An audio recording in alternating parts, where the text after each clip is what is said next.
a newborn thrown into the river by his own stepmother. Should have drowned, but the gods had other plans. Years later, he returns not as a broken orphan, but as the kingdom's rightful ruler. But will the people accept the boy they once unknowingly abandoned? And what will become of the woman who tried to erase him? This is a story of fate, betrayal, and divine justice. Stay till the end, because the river never forgets. The night was restless, the wind howling through the trees like a mourning spirit. Inside Chief Obeid's grand palace, the cries of a newborn pierced the air. But instead of joy, a shadow loomed over the household. The child Ez was the first and only son of Nanya, Chief Obeid's beloved first wife, who had tragically passed away during childbirth. While the chief grieved, his second wife, Nkem, watched the baby with a heart filled with envy and bitterness. She had prayed for a son, believing it would secure her position as the chief's most favored wife. But fate had played a cruel trick on her. Nanya's child, not hers, was destined to inherit everything?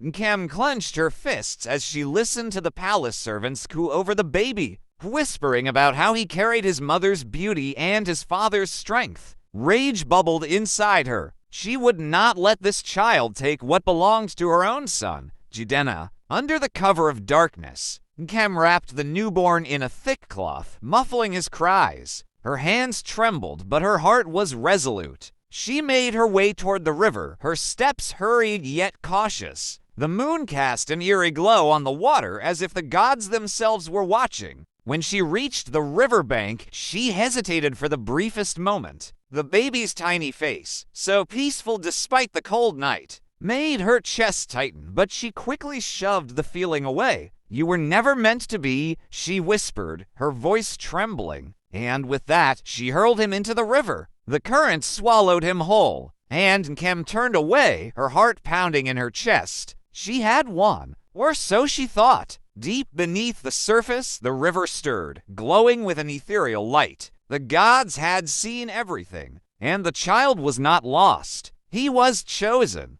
The river did not claim the child as its victim. Instead, the waters shimmered, cradling him in gentle waves as if a mother's arms had reached out to hold him. The current, once fierce and wild, softened into a tranquil embrace, guiding the baby deeper into its sacred depths. Then a figure emerged, a woman draped in flowing blue garments, her eyes like pools of endless water. She was Udum, the goddess of the river. She reached for the child, lifting him into her arms. "A child cast away by man, but chosen by the gods," she whispered, her voice like the rustling of leaves in the wind. The baby did not cry, did not struggle. It was as if he, too, knew he had been claimed by something far greater than human cruelty. Udum carried him through the water, deeper than any mortal could survive, until they arrived at the hidden village of Nri. This was no ordinary place. It was a mystical land untouched by time, where spirits roamed freely and the wisdom of the ancestors guided the people. Waiting at the riverbank was an old priest, Dibia Omenka, his white beard flowing like the river's foam. He had foreseen the arrival of this child in his dreams. When Udum placed the baby before him, he smiled knowingly. "He has the mark," Omenka murmured, tracing the birthmark on the infant's chest, a symbol only seen on children destined for greatness. The villagers gathered around, whispering among themselves. Some bowed in reverence. Others gasped in awe. "He is not ordinary," a woman murmured. "No," Omenka agreed, lifting the child gently. "He is the river's chosen." Years passed, and the baby who had been cast away grew into a strong and curious boy. As he was named by Omenka, never knew the story of his birth. To him, the village of Nri was home, and the wise priest was the only father he had ever known. Yet, deep within his soul, something always felt different. While the other children played freely, as often found himself drawn to the river's edge, listening to the whispering waves as though they were calling his name. Strange things happened around him. When he touched water, it rippled unnaturally, and whenever he was angry or afraid, the river roared as if sharing his emotions. The villagers saw these signs and murmured among themselves, some in admiration, others in fear. One evening, after a long day of training in the ways of the elders, Ez sat by the river, lost in thought. He traced patterns in the sand, his heart heavy with unanswered questions. Why did he sometimes hear voices in the wind, calling out to him in a language he did not understand? Why did the river seem to embrace him rather than threaten him, like it did others? Sensing his restlessness, Omenka approached him. "You are troubled, my son," he said gently. Ez sighed. "I do not understand myself, Baba. Why do I feel as though I belong to the river?" The old priest studied him for a long moment before speaking. "Because, my child, you were not born like the others. You were chosen." Ez's heart pounded in his chest. Chosen? By whom? Oh, Menka hesitated. The truth was a burden he had carried for years, but the time to reveal it had not yet come. When the gods decide you are ready, you will understand. That night, as Ez slept, he dreamt of a woman's sorrowful voice calling his name, a voice he had never heard before, but one that felt strangely familiar. Far away, in the palace of Chief Obeid, the night air was thick with unease. Nkem sat on her bed, her heart racing as she wiped sweat from her brow. Lately, her sleep had been plagued by nightmares. Visions of the river, of eyes watching her from beneath the water, of whispers that grew louder each night. She told herself it was nothing. The past was buried.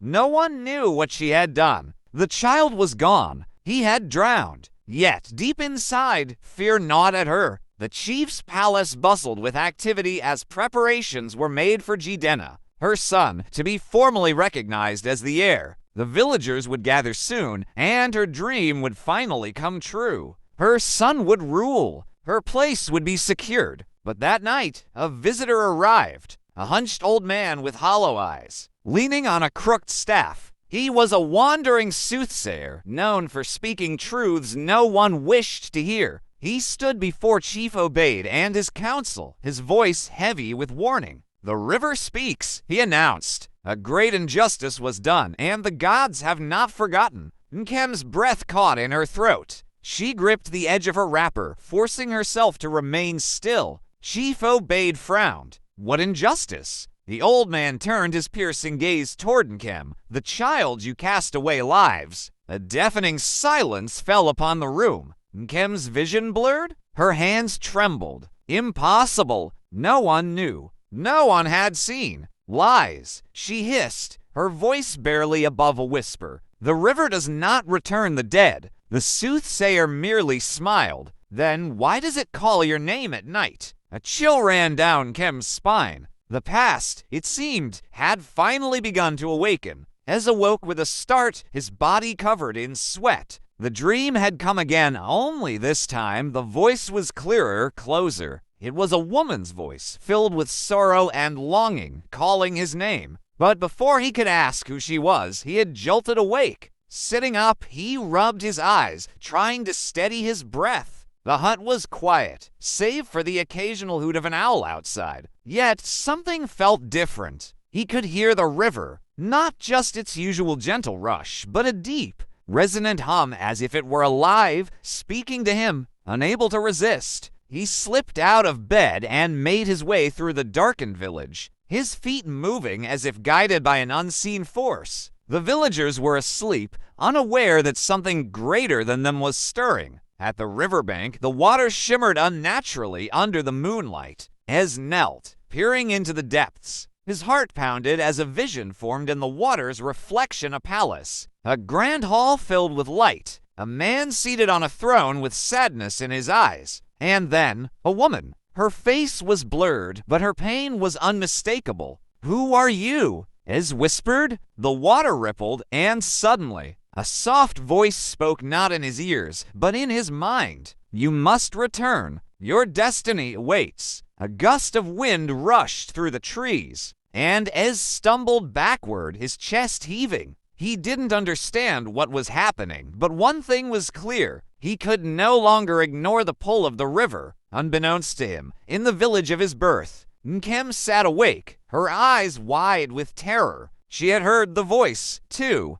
and for the first time in years, she felt the grip of true fear. The morning sun painted the village of Nri in golden hues, but Ezza's mind was clouded with unanswered questions. He sat outside Dibia Omenka's hut, watching the river in deep contemplation. The vision from the night before still lingered in his thoughts. The palace, the sorrowful man, and the woman's pleading voice. Something within him was stirring, something he could no longer ignore. Omenka emerged from his hut, his wise eyes observing Ezza's troubled face. He had known this day would come. With a heavy sigh, he settled beside the boy. "The river has spoken to you, hasn't it?" Ez turned to him sharply. "I keep hearing a voice, Baba, and I saw something last night. A place I've never been, yet it feels familiar." He hesitated before asking, "Who am I?" The old priest's face darkened, and for a long moment he said nothing. Then, with a voice filled with both sorrow and reverence, he began, "You were not born here, my son. You were given to the river." Ezza's breath hitched. "What do you mean?" Menka's gaze was distant, as if looking back in time.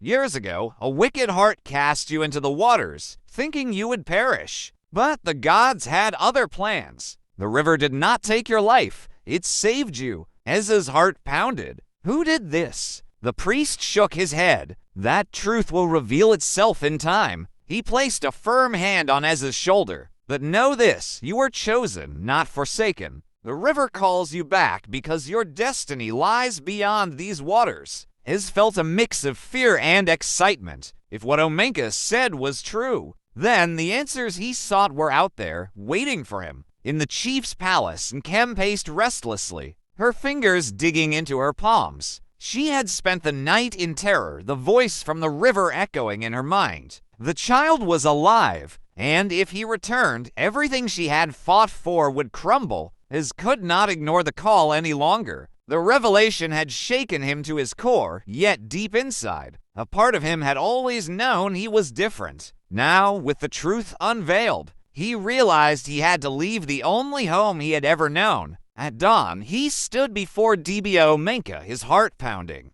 "I must go," he said firmly. "I need to find out who I truly am." The old priest studied him, his expression unreadable. "The path ahead will not be easy, my son. You will find both light and darkness on your journey." He stepped forward, tying a small leather pouch around Ezza's neck. "This holds the blessing of the river. Keep it close. When the time comes, it will protect you." Ez bowed his head in gratitude, then turned to the river, the very force that had carried him away from his past and now seemed to be guiding him back. He took a deep breath, then waded into the water. As soon as he touched it, a strange energy pulsed through him, as if the river itself recognized him. The current carried him swiftly, far beyond the mystical lands of Nri, toward the unknown. Back in the palace, Nkem's anxiety grew unbearable. She had sent spies to watch the river, but there was no sign of the boy yet. She couldn't shake the feeling that time was running out. That night, she stood before the shrine of a Junu, the dark spirit she had secretly consulted years ago when she cast the child into the river. The flickering flames cast eerie shadows as she whispered her plea.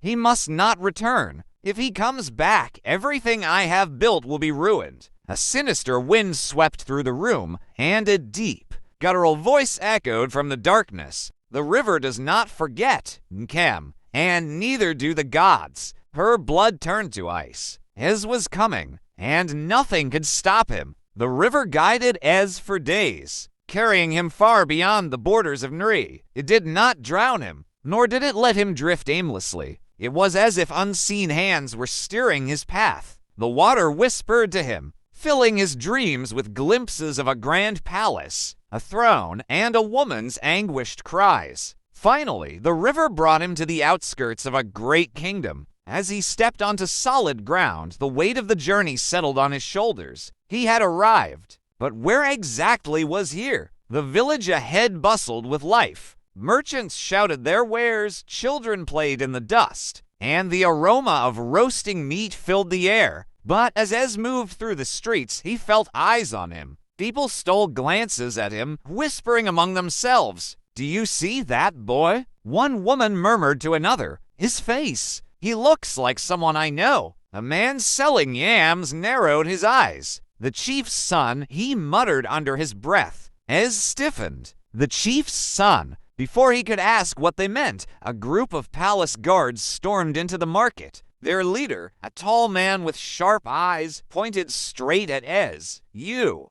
boy, who are you?" Ez's heart pounded. He had come seeking answers, but it seemed the answers had found him first. Meanwhile, in the palace, Nkem's breath caught as a messenger rushed in. "A boy has arrived in the village," he said urgently. "He looks like..." She didn't need him to finish. A terrible dread filled her chest. She knew who had come. The river had returned what she had tried to throw away. Her nightmare had begun. Nkem's entire body trembled as she gripped the edge of her throne. She had spent years burying the truth, years pretending that the river had swallowed her secret. But now that secret had walked right into her kingdom, alive and breathing. "Where is he now?" she asked, her voice barely above a whisper. "The guards have him," the messenger said, bowing low. "They await your command." For a moment, Nkem could not think. The weight of her past threatened to suffocate her. Then, steeling herself, she stood. "Take me to him." Meanwhile, Ez stood in the palace courtyard, his hands bound by thick ropes. The guards had dragged him from the marketplace without explanation.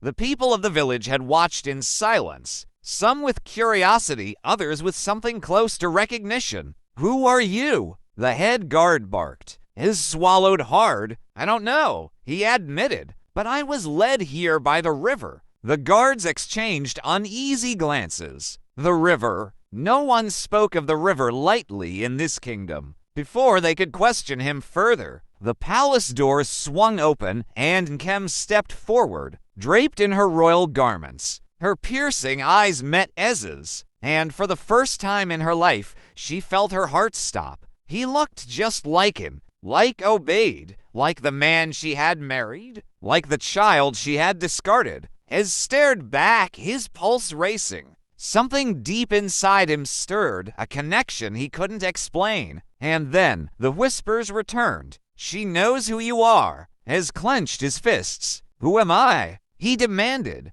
Nkem's breath came in shallow gasps. She had to act fast. If the truth came out, everything she had built would be destroyed. "You are a liar," she hissed, masking her fear with venom. "You have no place here." But the river had other plans, and no light could stop what was coming next. Ez's heart pounded at Nkem's words, but deep inside, he knew she was lying. The way her hands trembled at her sides, the way her eyes darted around as if searching for an escape, she was afraid of him. But why? "I do not know who I am," Ez said, stepping forward despite the guards holding him back. "But you do." Nkem's breath hitched. She could feel the stares of the palace guards, the murmurs of the villagers who had followed to see the strange boy. The past, which she had fought so hard to bury, was clawing its way to the surface. Then, suddenly, the skies darkened. A powerful wind howled through the palace courtyard, sending dust and leaves spiraling.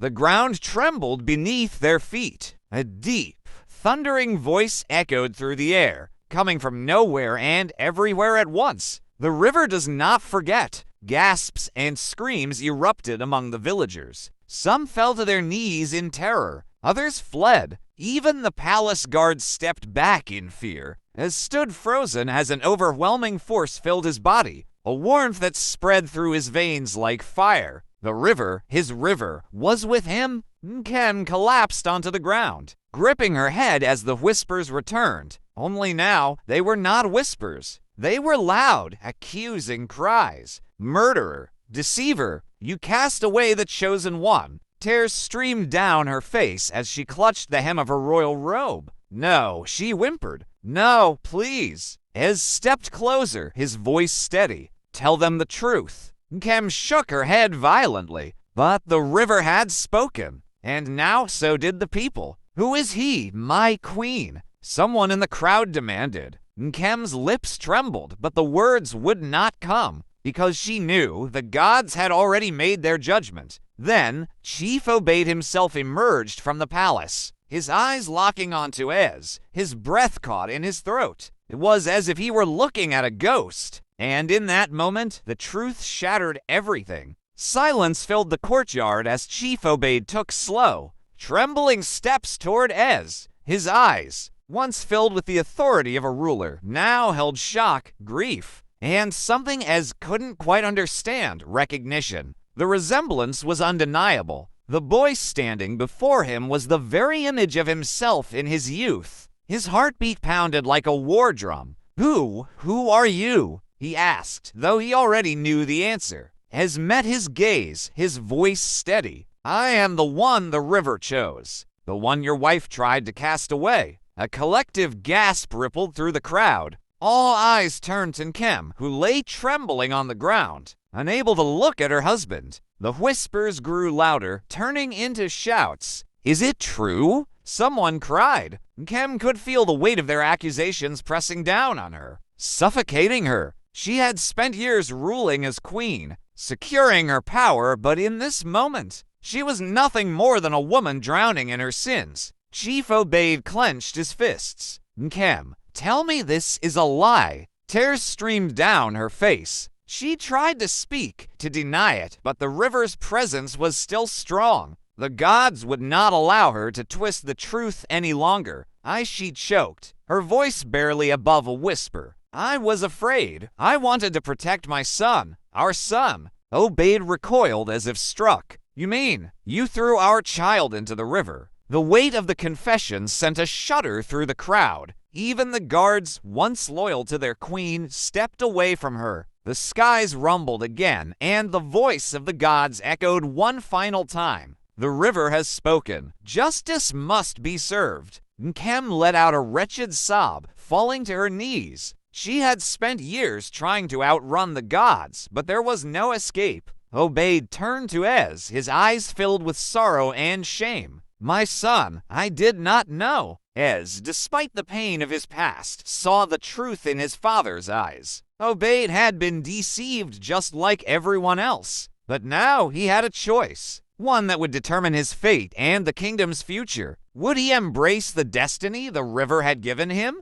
Or would he let the scars of the past dictate his future? With a deep breath, Ez stepped forward. "The river did not choose me for vengeance," he declared. "It chose me for justice. Let the gods decide my mother's fate." And with those words, the final judgment was sealed. A heavy silence hung over the palace courtyard. Nkem, once the proud queen, now knelt trembling before the judgment of the gods. The people of the kingdom murmured amongst themselves, their voices carrying a mixture of anger, betrayal, and anticipation. Chief Obeid, his face etched with sorrow, turned to the Dibia, the kingdom's high priest, who had arrived as soon as the gods had spoken. The old man's eyes glowed with wisdom as he raised his staff. "The river does not take what is not its own," he intoned, "and yet it returned this child to us. This is proof that the gods had already chosen him." Ez stood tall, his heart pounding.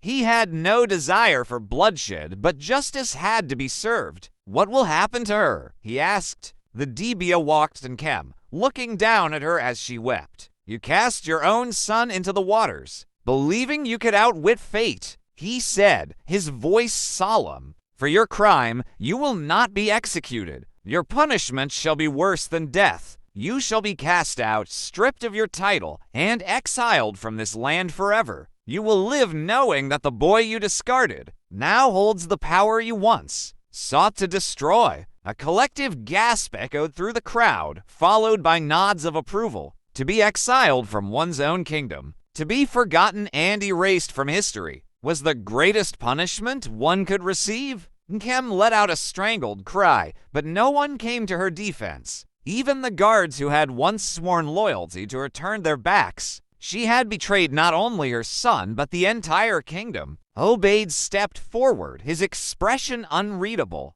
"You have disgraced this land," he said, his voice filled with controlled rage. "Go, and may the gods have mercy on you." 2 guards seized her, dragging her away. She did not fight. Her strength had left her, just as her power had. As she disappeared through the palace gates, her cries faded into the wind. Ez took a deep breath, feeling the weight of his destiny settle upon him. He had come seeking the truth, and now he had it. Obaid turned to him, eyes filled with regret. I do not deserve to call you my son, but if you will allow it, I wish to make amends. Ez looked at the man before him, not just a chief, but his father. He saw pain, but also sincerity. You do not need to make amends, he said. The river has already done that. The people erupted in cheers, hailing Ez as the true heir. The river had returned what was rightfully theirs. And as he stood there, feeling the warmth of acceptance for the first time in his life, he knew his journey was only beginning. The river had chosen him for something far greater than revenge. It had chosen him to lead. The sun rose over the kingdom, casting golden light upon the palace as the people gathered in the courtyard. A new dawn had come, not just for Ez, but for the entire land. The whispers of the past were gone, replaced with the chants of a people who had seen the will of the gods manifest before their very eyes. Chief Obaid stood beside Ez, his once proud stance now humbled. He had spent years ruling a kingdom, yet in one moment, he had learned the bitter truth that his own blood had been cast away by the woman he trusted most. The guilt weighed on him, but today was not a day of sorrow. The Debia raised his staff. The river chose, and we have seen its will fulfilled. Let it be known that the one who was cast away has returned, not as an outcast, but as a blessing to this land. A deafening cheer erupted from the crowd. The people had already accepted Ez in their hearts, but now they wanted more. They wanted him to take his rightful place. Ez turned to Obaid. What now? He asked, his voice steady but unsure. Obaid sighed, placing a hand on his son's shoulder. I have ruled for many years, but the gods have spoken. This kingdom no longer belongs to me _it belongs to you. Gasps of surprise filled the air. Even Ez took a step back. You mean? Obaid nodded. You will be king. Ez felt his breath hitch. He had spent his life drifting, searching for answers. He had never imagined he was meant to rule. But deep inside, something clicked. The river had not just chosen him to survive, it had chosen him to lead. The Debia stepped forward. Will you accept this destiny, child of the river? Ez looked around, seeing the hope in the eyes of the people. He thought of all he had endured, the journey he had taken, the truth he had fought to uncover. He had been chosen. He met the Debia's gaze and nodded. I accept. The crowd erupted in celebration. Drums pounded, voices sang, and the kingdom welcomed the rise of their new leader. The boy who had been thrown into the river had returned, not as a lost child, but as a king. Fate cannot be erased, and destiny always finds a way. Ez's journey proves that no matter how lost or forgotten you feel, the right time will come for you to rise. What did you think of the stepmother's fate? Was exile enough, or did she deserve worse? Let me know in the comments. And if you love stories filled with mystery, betrayal, and divine justice, don't forget to like, share, and subscribe for more incredible tales. See you in the next one. Love you all.